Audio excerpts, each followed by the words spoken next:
Hello everyone, this is Mumbo here, welcome back, and today we are back on the Redstone Let's Build series. It is episode 2, and of course we are going to be working on the Rube Goldberg machine. Now I hate to say it, ladies and gentlemen, but I am yet to see the comments of episode 1. I am yet to see them. The episode has not come out yet for me, because of course I record all of my videos in advance, and that means that, yeah, I just haven't seen them yet. But I do know that people are fairly excited for this series, because I mentioned it in an episode of Hermitcraft recently, and you guys went bananas, which is good because that makes me go bananas. I'm pretty excited to do this, very excited for the first episode to release, just to see what your response is to it. Now, at the end of the first episode, we left it at this whopping cliffhanger here. What are these comparators going to be powering? Well, I have got a few ideas in my mind. I'm probably going to run myself through them off camera, but yeah, I'm sure it is going to be really awesome. Whatever these guys are going to be powering, you should be getting excited about right now, and you are going to be finding out in just a couple of seconds. I wonder if you can tell what I'm about to do through the items on my hotbar. What we have done, okay, this was the best idea that I had, so if it's rubbish, just know that all of the other ones were considerably worse. We're going to have this little hopper clock here turn on when there is an item inside that chest, and what that means is it is going to turn on this hopper clock, which will then be running into a dispenser, which will bone meal a sapling until a tree grows, and then we will be able to run a redstone current through the tree. That is the plan. Hopefully, and I mean really hopefully, that all works. That is how tree farms work generally, so I'm sure we will be okay. So we've got some bone meal in this dispenser here, and that is going to be running into a sapling that we will place on this dirt block. And then all we have to do is place a redstone torch and a repeater running into it, and then we should be able to take a redstone output from this. So let's take a look. If we grab ourselves a sapling here, just the standard oak one, and we put an item into one of these chests, we should see that the hopper clock will start working, and we've got ourselves a tree. Let's take a look. Yes, we have got ourselves a redstone output. So that is going to be the next part of the cycle. We are going to grow a tree that will then allow us to move on to the next thing. I really like that one. That was really good. I have done a tiny bit of redstone work here, just running an output from our little tree activator thing over to this area here, as well as doing a bit of deforesting. Now, one thing that I will say is that at the minute, our Rube Goldberg machine is very tight and compact, which isn't really what I want to do, because obviously when recording a video of this, I don't want to have like these really cluttered shots. So instead of that, I'm now going to have to start spacing things out a little bit. But anyway, over here we're going to be working on something that I would deem to be fairly interesting. I don't know if it is going to work or not. I like to think that this is going to work very smoothly indeed. So what I am going to be relying on here is mob pathfinding. We already have a little bit of it going on over there with the villager, and that's not looking so good. Okay, so we don't actually have a villager anymore because the zombie managed to find his way in. Nice. See, the pathfinding, if the pathfinding is that good, then this should just be a breeze for the zombie here. So what we're going to do is, because this world is in eternal daylight, you can see that sun's not moving, we are going to make the mobs walk for shade, and then once it gets to the end, it will step on a pressure plate, and we might do this like 2 or 3 times. So it gets to the end, steps on a pressure plate, and then it will activate another dispenser over here, so another mob walks back, and it does it again, so eventually we'll get a final output. So I'm going to keep placing down the blocks here. I need to stop talking on and actually continue doing. So this is the little walkway that the mob is going to have, and then we'll make a tiny temporary roof down at the end here, and you can see that is in the shade, so hopefully the mob will walk there. Now all we need is a pressure plate down at the end, and this will deem whether or not we will get ourselves a redstone output from this. So let's just block this off so that the zombie doesn't wander off, and we need to chuck a few zombie eggs inside this dispenser here. Right, that'll do. We already had some in our inventory, and a button, and let's see if this works. Will the zombie walk to the end? Doesn't look like it at the minute, does it? I don't know why he's not setting on fire. That's really peculiar. I've been doing a wee bit more testing over here, and I've found that it works better with the skeletons, but also with a 3 wide area. So you can see that, oh, I'm in peaceful mode at the minute, so that you can see when we hit this button, we get ourselves a skeleton, and he will set on fire, and begin to walk towards the shelter. He'll walk over the pressure plates, and we will get ourselves a redstone output, which we can then run into another one of these modules. So what we'll end up with is zigzagging mobs, I guess you could say, because one skeleton will walk along like this, activate the redstone, that will activate a dispenser at this end, which will dispense a skeleton. He will walk to the other end, and then we can do it again, and then we can run it off into something else that's nice and fancy. So what I'm going to do is I'm going to build another one of these in the opposite direction, and then another one in the opposite direction, and then I will show you once it is all complete.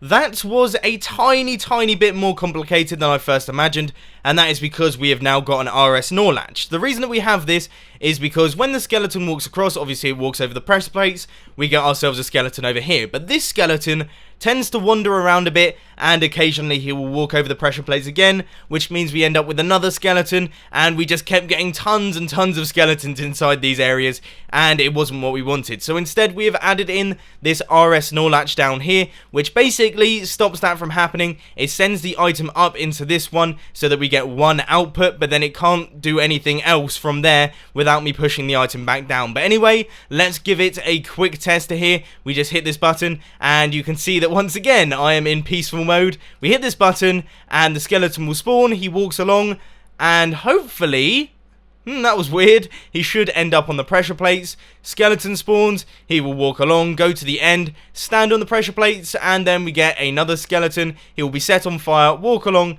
stand on the pressure plate, and we get ourselves a redstone output at the end here. So that is all working absolutely perfectly. Now on to the next one.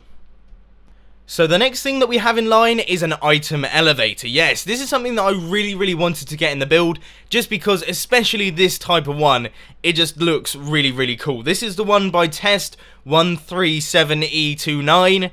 Not a particularly easy name to remember, but I will hopefully put a link to his video down in the description, because this is one of the most useful item elevators in the game. If we just take a look at it here, we'll just hit this button, you should see that our diamond is in the water now. It flows along, and then it should just travel up through the glass. So what we are going to do is we are going to make this just a little bit taller, because my plan for the next thing is I want to have a mob falling drop right at the top here. So essentially what we'll have is we will have another dispenser with skeletons or creepers, probably creepers this time actually, because they can't have armor, and they will be dispensed into a water stream that will go along, and then they will fall, land on one of those target things with a bunch of hoppers underneath, and that will run into a centralized location, which will then have a comparator output. And of course that means that we can continue on this chain of events. I really don't know when I'm going to go underground. That is what I'm most excited for, really. Going underground is always good fun, but now at the top here what we need is we need some solid blocks for a start, but to get things started we need a water stream that will then take this item into a hopper. I don't know if I want this all made out of glass, but we're going to roll with it for the minute.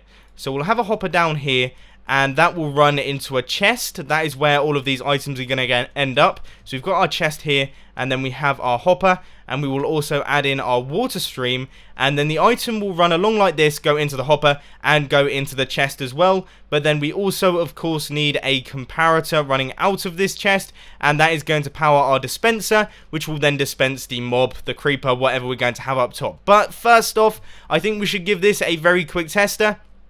So, here comes the moment of truth. Hit this button, the diamond travels along.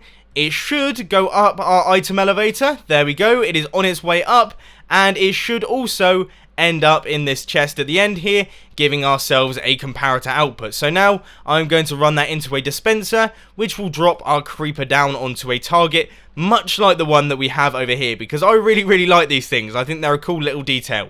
So I am going to get to work on that one, and then I will catch you guys in a little bit. As it happens, I actually had the falls set way too low. The creeper was surviving with tons of hearts left. So now we have got it all the way up here. If we just give it another really quick tester, you can see that the creeper is spawned, and then he falls all the way down. So what we have to do now is we have to line ourselves up with this hole, go right the way down to the bottom. It is quite a long way, isn't it? Plonk down our chest, and then a hopper here, and hopefully this doesn't make up the distance. That would be so annoying if the mob actually survived from this. But anyway, now we need to create ourselves a little bit of a flat area of hoppers, so that wherever the creeper lands, he will always drop items into here. So I think this is going to be about 5 by 5, if I am correct with my maths.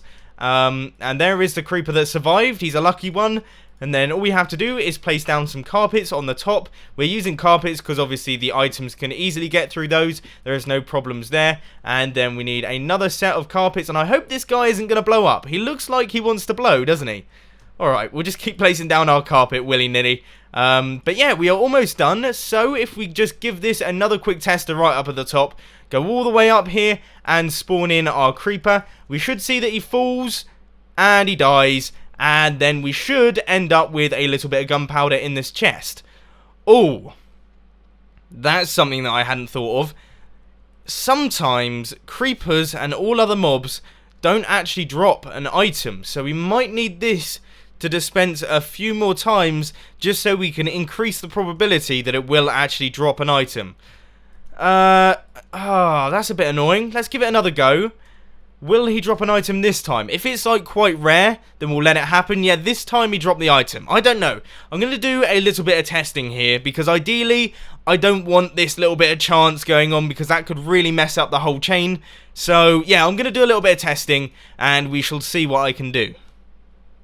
We have now got some new plans, okay? New plans are now in place. First off, I have replaced the items inside the dispenser from creepers to pigs, and that is because pigs will always drop items, I do believe.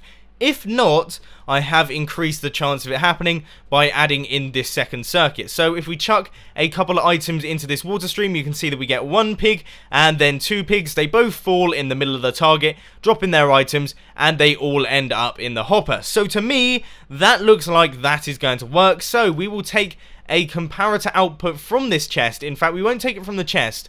We will take it from the hopper above it. And that means that we don't have to reset it each time. Just makes life a little bit easier. So yeah, we'll take a comparator and then a repeater in there for good measure. And we will run the redstone out like this. And then we will do something at the end of this redstone line. But unfortunately, that you are going to have to wait for. You're going to have to wait for that one because that will be coming in the next episode. I have done all of the things I had planned for today's episode. My idea for this series is that I am going to do 4 things in each episode, and that should mean that we get quite a nice and long series. It means that I can talk in detail about everything that I'm doing, and also it means that by the end we should have ourselves a fairly sweet Rube Goldberg machine. But anyway, I hope that you enjoyed today's episode. I have really enjoyed recording it. If you did, please be sure to hit that like button, and if you really loved it, then make sure to subscribe. But thanks for watching, guys. This has been Mumbo, and I'm out. I'll see you later.